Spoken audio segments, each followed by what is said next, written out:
Today we're going to do a little project.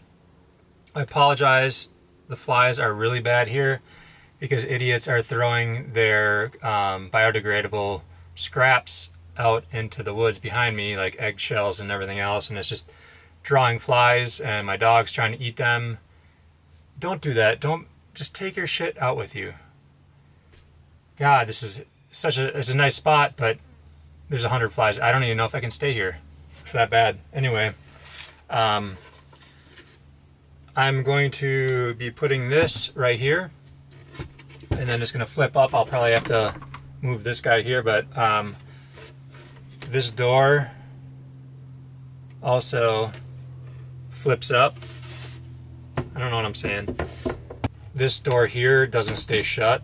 I have a bungee cord on it, but it doesn't really work, so when this is up, it's also gonna hold that shut.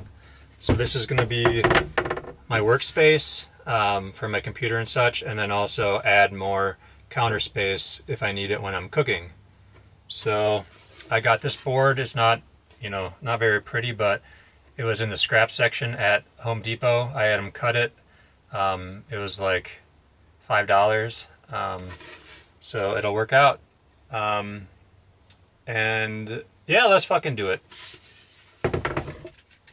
My first step is to take 2 of these bumpers and place them right here so that when it comes down, it's not resting right on that counter and scratching it up.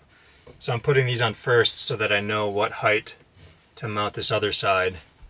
And I'm not level here, so we'll see what happens. I'm just gonna have to eyeball it. Bumpers are on. Next step is to install these hinges on the top side of this board here. Alright, got the hinges on. Next step is to attach the hinges to this door here. Alright, that's done, and I am sweating. The last step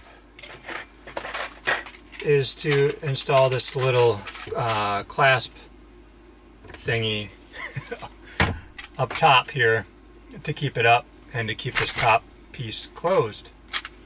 Then I'm done. Well, there you have it. Keeps this top door closed. Got a little workspace. Not perfect, but for $15 total, hey, not bad.